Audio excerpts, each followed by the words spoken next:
Hello everybody, and welcome back to another episode of Compact Claustrophobia. Today, we're gonna get our challenge on and see how many challenges we can complete. I don't want to worry about diamonds just yet. I want to sort out our poop situation. We currently ran out of wheat, and we ran out of pumpkins and melons and also potatoes and carrots, so we're not producing any sort of pulp bioblend super quickly. It's just making one every so often. But what we're gonna do is we can just replace all of these garden cloches with phytogenic insulators, and we can run detectors on them to turn them on and off. Because, for example, mushrooms, netherwort, the bonsai oaks, the chorus fruit, stuff like that, we don't really need a butt ton of. We already have like 80,000 something cactus and 80,000 sugarcane, and I could leave it on a garden cloche for the basic ones, and we might do for some because it really doesn't matter.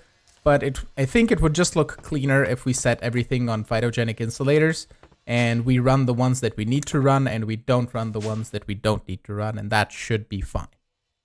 I'm thinking item conduits and power conduits from Ender.io are going to be the solution for our problems in the phytogenic insulator room, because I am rearranging the machines a little bit, and I think all of those are going to be solved by this. So we're going to have an exporter here. And we're going to set the detector to be not 1,000, because we can't make 1,000 of these because ender pearls are very slow. But we're going to have 256 of these, and it should be quick enough. And servo, I think I have only Enderium servos. I have them on me right now, or resonant servos, I should say. Boom, go. Right, and then flippity do hicker. Where's my wrench? There's my wrench. Flip. There we go. Aha. Okay, 256, that, and it should be good because it's just as fast, so it's not gonna overproduce the ingots. And here we need gold and energetic blend, and you need to be on redstone, and we need to grab one of these. I need to make another one. Give me a couple, please. Boom, and we're gonna say detector, emit one under 256 of this. And we need to flip you over, and also a crafting upgrade in here so we can export the energetic blend. And we possibly need a few speed upgrades here. I think 2 will suffice. I don't know if that crafts really quicker. Well, it's doing something, and it will get done eventually, but we need to then use this guy with some more ender pearls, which I'm going to snag one from here. That and that is going to make vibrant alloy, right? And vibrant alloy, we need to detector under 256. You need to be on redstone signal, and you need to be flipped like that, right? So we should get 256 of this, 256 of this, 256 of this, eventually. This is going to take its sweet time if we possibly give it a servo. It will take a little bit less time, but it should be quick enough in a sense. I think we might be slow on the energetic alloy. I don't know if you can I do a stack upgrade? Is that gonna export a stack of the things? Ah, there we go. Okay, that's a solution. So it's gonna just wait until the full stack runs out, and it's going to throw in another stack, I think. We'll see. Hold on. Let's just give it a moment. It should just get another stack. Yeah, okay. That works. Cool.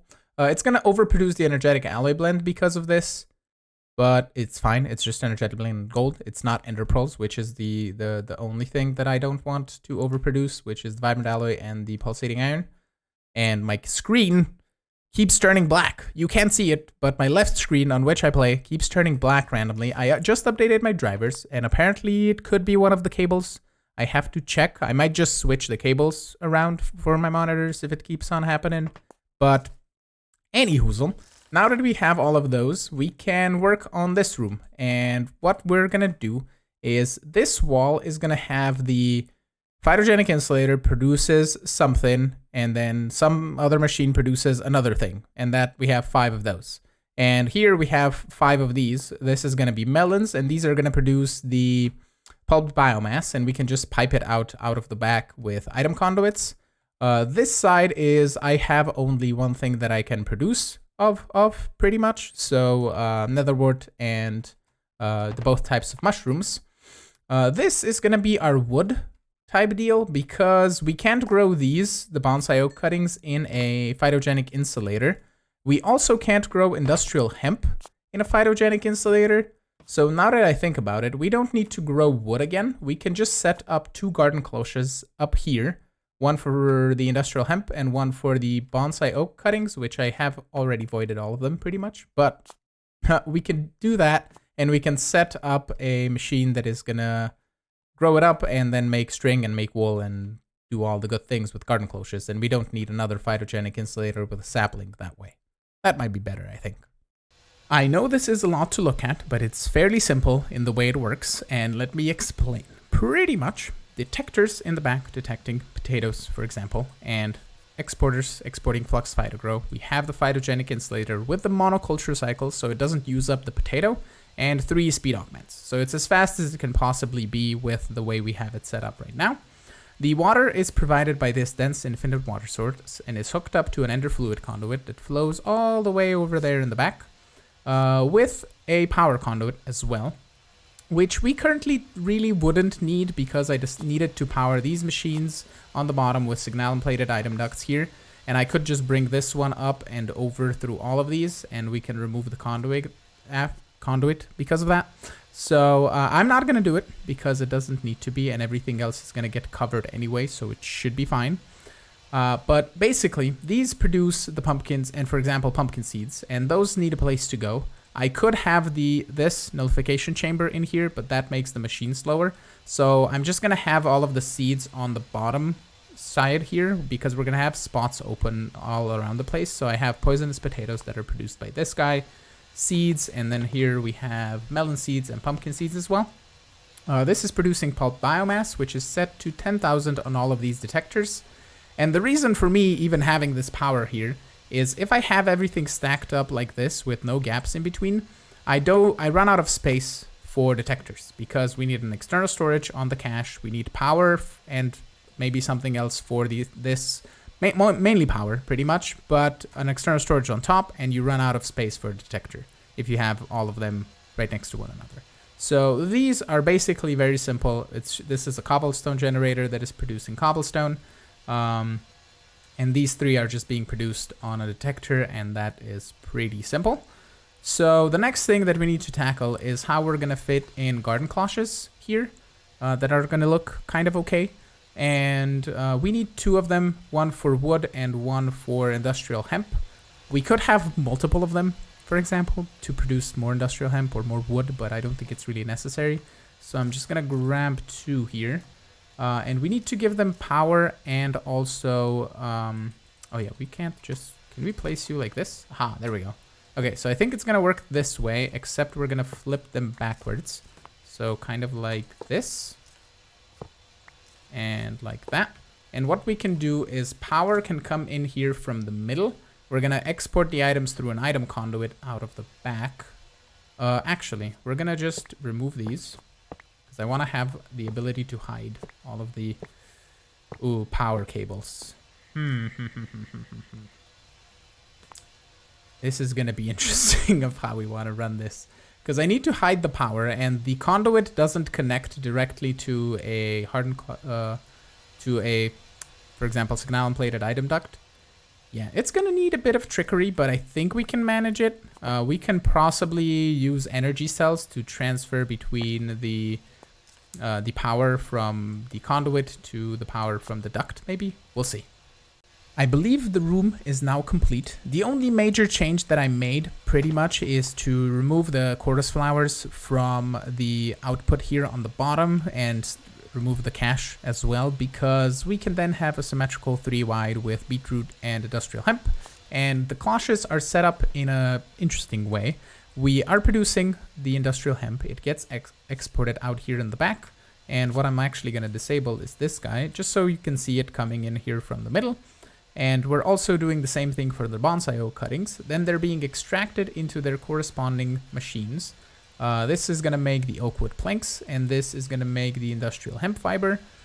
This guy is currently using string to make more wool. I set it to 10,000. And we just have an exporter on top for exporting string because we can't have them all in a row because it would take up too much space. So I decided to leave them on the same layer, but we can just have an exporter on the top exporting the correct item into it. And we can also just sneak in a stack upgrade into this guy just for when it needs to make a bunch of sticks, I guess. But the cobblestone, I did a little bit of trickery thing. I kind of want to have only, let's say, 400,000 cobblestone in this cache at any point in time, because if I grab cobblestone out of the system and toss it back in, it's not going to go in the cache, it would go into our storage disk. It's a thing that absolutely has no matter whatsoever because we have insane amounts of space on our storage disks, but it's a thing that bothers me and I want to do it, okay? So just leave me alone, okay? So basically, if I have the compact cobblestone generator directly on this resonant servo, it outputs through the servo without it caring that it has a redstone signal enabled high or anything. So we're going to output directly into the cache. This is going to fill up with 20,000 cobblestone. And then this detector in the back is going to trigger whenever we're under 300,000 cobblestone, which is going to take a while to get rid of. But we can increase, for example, how much stone we have in the system. It's currently 5,000. We can say like 100,000 and it's going to clear out the cobblestone eventually, but it really doesn't matter. So everything else is working as it should be. We can cover all of this up, but I think I'll do it in between episodes if I get the time. For the time being, we're going to actually tackle the poop thing, which it wasn't doing the poop thing for some reason. Are you doing poop? You are doing poop now. Okay. Biomass. You're going down. So we're not creating it fast enough, which is fine. Eventually the poop will get filled up. I think the whole putting in the quest through the table that we looked at last time, it wasn't working. I tried a few different options, but it didn't do a thing. And we're going to see, maybe we'll have to manually hand in the poop quest, which will be a bit of a, you know what? I have an idea how we could do it if that has to happen.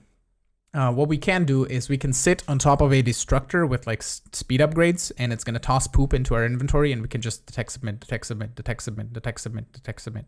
And eventually we would put in 100,000 poop. That would work, I think. But for the time being, we're just going to leave the poop do its thing, and it's going to run and make 100,000. And then when we get to it, we can detect submit it, or we can just leave it be if that's the case. And we would have made 100,000 poop by the time we're done, probably. Now, to tackle these Smores mingots. I want to produce them pretty quickly, and for that, we're going to need one thing, which is marshmallows. And liquid marshmallows are made in a salt mixer with sugar and hydrated gelatin. And hydrated gelatin is water and molten gelatin is a melter for gelatin, and gelatin is any type of fish or pork chops. And pork chops are going to be a difficult thing to get. And fish we're getting from our sieve in our lava and water thing. We have how many fish? Not a lot. I'm going to say that much. But what we can do is, instead of having this detector here for sulfur, or the detector for bone meal, we can set up a detector. Fish. Which is going to make a whole bunch more bone meal. But let's say we set it to like 10,000 fish. Emit when under the amount. We should see fish being produced. And we can just toss them in here. And everything's going to come out. So we're going to produce more bone meal. We're not going to fill up this cache. It's 500,000 items and we're currently at 22,000. So it should be fine. But that means we now have an automatic fish production. I don't know if it's going to be fast enough, but that's one way we can get fish. The other way we can get fish is the aquatic entangler, which uses the aqua chow. And aqua chow is sawdust, slime balls, and bread, which we can automate. We can then even make the rich aqua chow, which just uses netherwort, which we do have automated. And we can then use it to make fluxed aqua chow, and we can use that in the aquatic entangler to catch fish. So we could try that potentially. And we have lots of spaces here in these large compact machines. So we're just going to use one of these to produce ourselves these Smores mingots. And I'm thinking since we have kind of three ingredients, so we can use one side to make one ingredient, the other side to make another ingredient, the other side to make another ingredient, and the other side to produce the Smores mingot super duper cracker things. I noticed a little bit of a problem. We're not producing fluxed Phytogrow quick enough for all of these to keep up. We are struggling on it, so we need to sort that out before anything. I think that's in the coal coke room. Yeah, it's you who are the slowest, I think.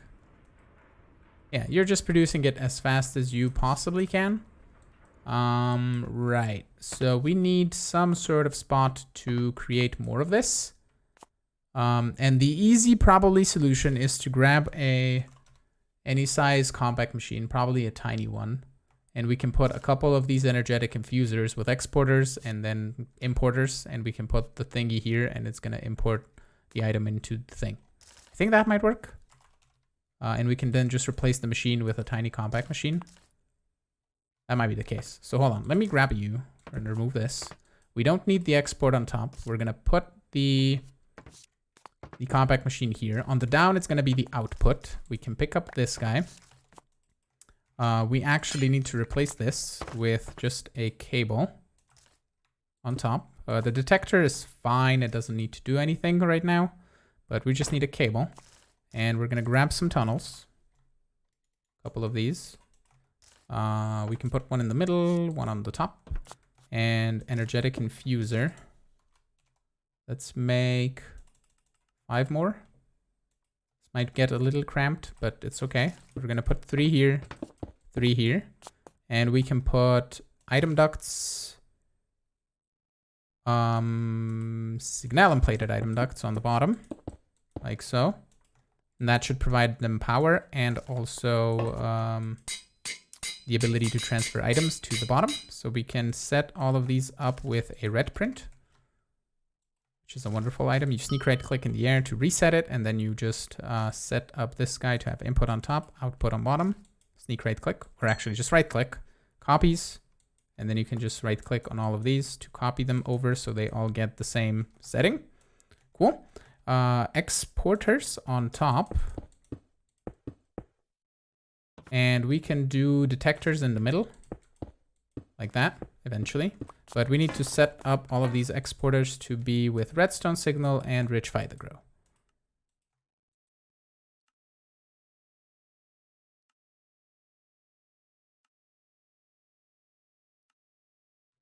And then we're going to put in 3 detectors saying flux Phytogrow emit a signal when we're less than 1,000.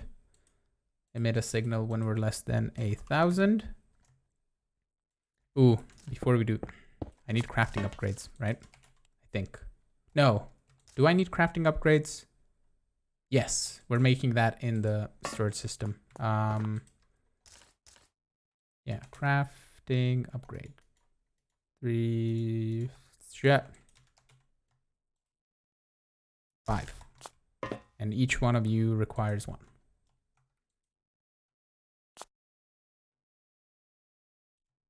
There we go. And now we can add the detectors with flux Phytogrow, 1,000, and we're just gonna copy paste that, emit when under, copy. I said copy, emit when under, flux Phytogrow, that. Cool.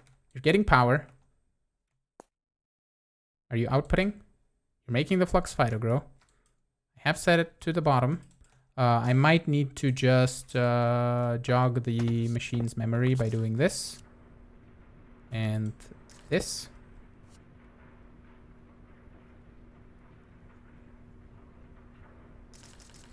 No.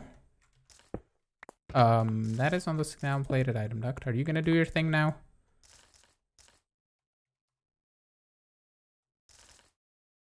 Now. I said. Aha, there we go.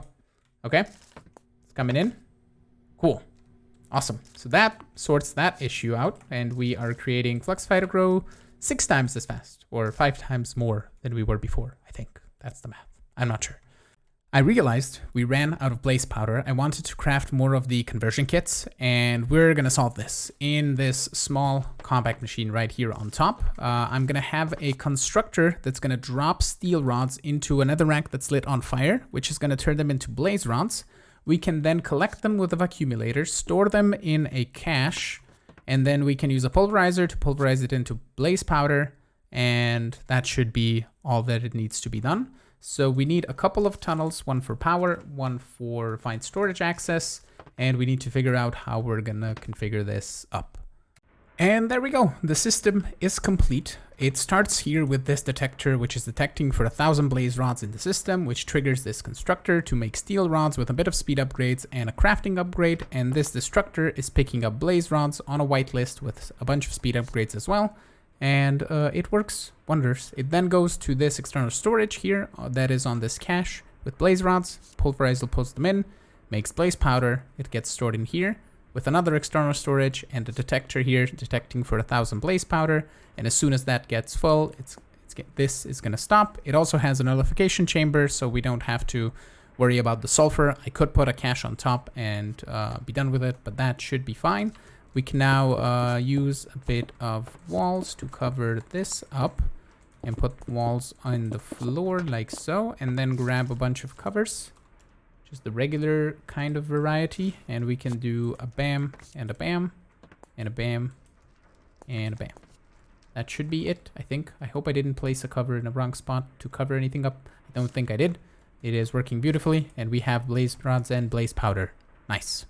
To make the graham cracker, we need to pressurize 2 pieces of flour, which are made by manufacturing regular wheat. So we're going to have 5 phytogenic insulators making a wheat, and then we're going to see how many manufactories we need, or how many we need to upgrade for that matter, to process all of the wheat. And then we are also going to make a couple of pressurizers. We have 1.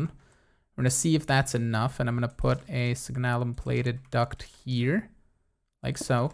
And I realized that we don't really need to use any sort of ender conduits. We could just use exporters here in the back and set them to fluids and do water this way.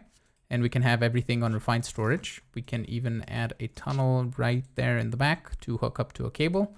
So we can just do that. I do the last 2 together. Boom, and I can't reach. The other side. Fluids, that should put in fluids if we put an input in the back. Or if we first of all get outside here and we replace the cabling on top. Cable, boom. Should see water coming in. Yeah, and all of them. We don't need the input on the back. That's fine, right? So now we need fluxed Phytogrow. So Phyto, I think it made 1,000. Yep, we are making it fast enough now. So we can do that on all of these. And I don't think I'm gonna have a detector on these. It doesn't really need to be a detector because it's gonna fill up the back slot of the manufactory anyway. So let's grab a bunch of upgrades. Currently a stack of these and a stack of these. So let's do 2 of those. And that seems okay-ish. We then need a servo, which I do have on me right here, to extract this out of here. We're gonna toss it into the pulverizer here, or the pressurizer, and we're gonna grab a few ducts here just to hook it up to give it power, like so. So it should do its thing. It is pressurizing. We then need a cache. I'm gonna grab a resin one and also another servo and another just item duct. Boom. Cache. I said cache, and then servo. And we're making graham crackers. Are we backing up on the wheat? We are not. Are we backing up on the flour? Kinda. But not as well. Oh, it is dropping. Okay, so the manufacturer is fast enough. Pressurizer is fast enough, so we can just use 1 machine. Cool. Okay, that means we're gonna use less power. It's around 1,000 RF to bake graham crackers. Okay, that's cool. So that's gonna be one of these sides, and these are also, yeah. Ooh, these are backing up. We could use a faster manufactory, so let's grab the upgrades. Have another half stack of each. Let's make another like 256 of each, because we use those anyway. Boom and boom. And then upgrade. Can't type. Boom, boom. Boom, boom. Super speedy. 1,300. 650. Think we're good. It's 240. Yeah, it's 4,000. That should be fine. Okay, so that is doing... We're not transferring fast enough now for the items because these are outputting as fast as they possibly can. We also need a nullifier somewhere for the seeds. So we're going to add you here in the back. Just say input on the left, and then we can add a filter for whitelist seeds. There we go. I think it voided a tiny bit of wheat, but that is all good. Yeah, I think it's outputting as fast as it is. We could add servos to all of these, and that way this will be a little bit quicker.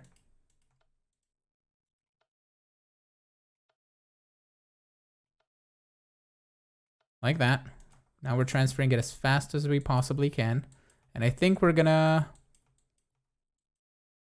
It's kind of keeping up, actually. And it's not backing up. Okay, that's amazing. So this is making a bunch of graham crackers. I think I'm just gonna leave this be to run constantly. We could put a detector line here in the back on graham crackers to just turn everything off pretty much. Yeah, we can do that, but eventually. We're gonna see how fast we're gonna be using these up in the crafting. Because we need to make how many of these? Hold on. We need 100 of these. Okay, that shouldn't be that bad, I don't think. So it is basically 2 of these to make, and then 2 of these to make, and then, so 2 graham crackers per s'mores mingott. So that's 4 for this, and then it's 8 for this. So we need 8 times, so we need 800 graham crackers, I think, total. Yeah, we're gonna add a detector on this. Okay, so I'll do that in here, and then we can set up the next part, which is possibly the milk chocolate. I know we're gonna need to make the things for these crackers super duper quickly, because otherwise we're gonna wait for quite a while for this to get finished. So I decided to use 5 phytogenic insulators with cocoa beans, producing cocoa beans. And these are getting smelted into smelted cocoa beans, which are roasted cocoa beans. That's what they're called. And then they're getting manufactured into ground cocoa nibs. And it looks like 3 manufactories is way too much. So I'm going to remove the middle one. And we're going to remove the servo. We're going to give you this. Remove the servo, and 2 should be plenty. Even 2 are just bare. You know what? I had 1 before and it wasn't keeping up.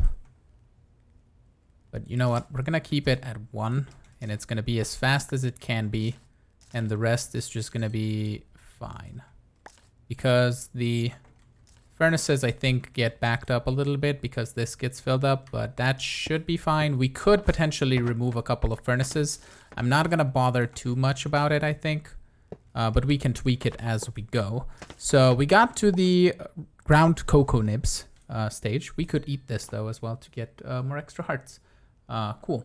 But we need to make chocolate liqueur, which is melted ground cocoa nibs. And we also have to use the cocoa nibs to get cocoa butter in a fluid extractor.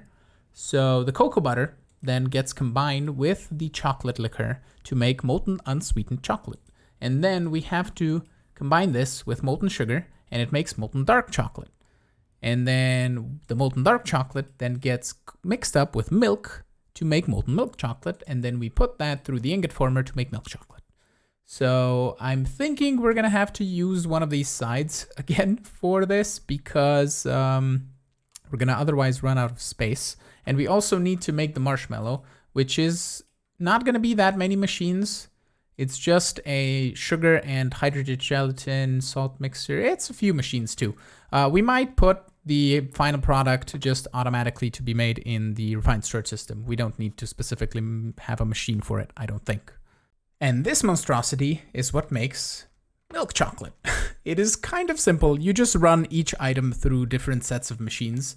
And what we basically have is an exporter here in the back, exporting into this strongbox the ground cocoa nibs that we're storing down there on the bottom.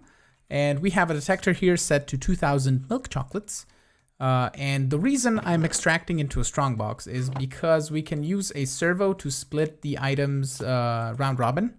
over here. So half of it goes to the melter, half of it goes to the fluid extractor.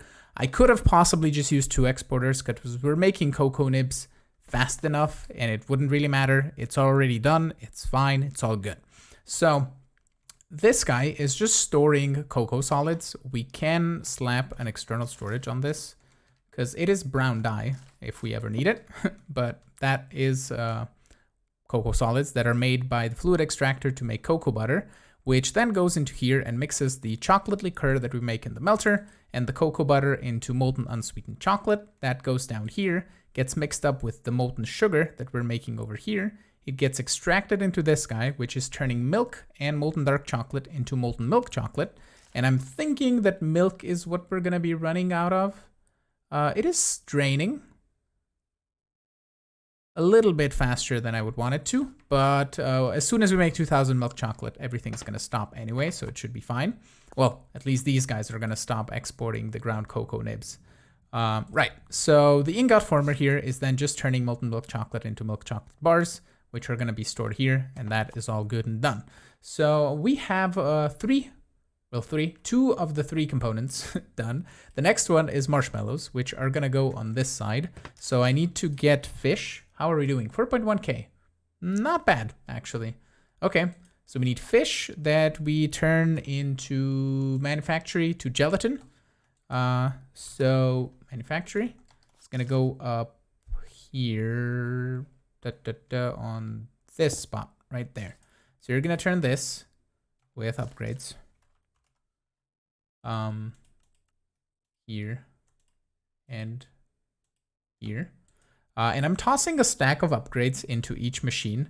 And when we run out of all of the things at the same time, this is gonna just stop because it's not gonna have enough power.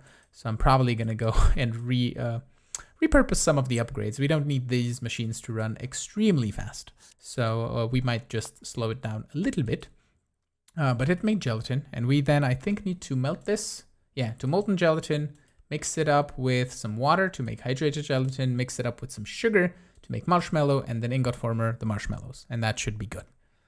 And this simple system makes marshmallows. We take the fish, we turn them into gelatin, we take the gelatin, we turn it into molten gelatin, we take the molten gelatin, we mix it with water to make hydrated gelatin. We then take that one, mix it with sugar that is being piped all over here through all of the conduits from this melter. We just grab the liquid out. I didn't want to set up another melter. It's not necessary. It would fudge with the design that I set up here. So the sugar, hydrated gelatin makes the liquid marshmallow, which then turns into marshmallows. And I have it set to 2000 on top. And I think this is the slowest machine of them all. How much are you using? 330. I have the half a stack of these. And let me have a stack of these. So this one is the slowest one. So let's increase that one to be as quick as it can possibly be. And it keeps up with this guy. It's going to make 2000. So now we have all the 4 ingredients. We can come over here and we can set up the recipes. So we need the Smores mingott, like that. We then need the more Smores double mingott. And then the 4 Smores quads mingott, like that. Okay, and then I need to wait a little bit. Mingott. There we go. If I want to craft 100 of these, what would it take? So we have enough graham crackers. Oh, we didn't need 2000. Oh, that's the double mingott. Hold on. Quad. No. How are you called? 4. 4. Ah, there it is. 100 of these. It is 800 graham crackers, 700 chocolate, and a little bit more marshmallow. But that should be what we need to do. I am also gonna just grab some milk chocolate. We're gonna grab a graham cracker. And we're also gonna just make the ingot. This guy, S'mores mingott, one of you. I'm just gonna more. Yeah, that shows everything. One of you, one of these, and one of these. Because I can eat all of these to gain extra hearts. Actually, we're not gonna, because it's gonna make us get 2 extra hearts that are gonna look ugly and not the same. But we can use this for food now because it's 22 haunches and 379 times whatever saturation. So I'm just gonna wait for the marshmallows to get done. We need like 600 of them, and then we can craft the 100 of the ingots. I believe we can do it now. Bam. Make us 104 Smore quads mingots. It is doing a decently good job. 100. 2 stacks. This detect submit. Completed. Oh, it doesn't even consume them. Okay, sure. Then we have food for days. Cool. Okay, that's complete. How are we on poop? We are at 41,000.8. I'm gonna just probably leave my account AFK to sort the poop out. For the diamonds though, I don't know if we have enough time to tackle them in today's episode, so it might have to wait until next time. Yes, we are sadly out of time for today's episode, so I want to thank you all so much for watching. I am really hoping that you enjoyed it. If you did, make sure you smash the like button. You can also subscribe to get notified of when new videos go live. You can also support me on Patreon as well if you want, and I will see you all in the next episode. Have a good one. Bye-bye.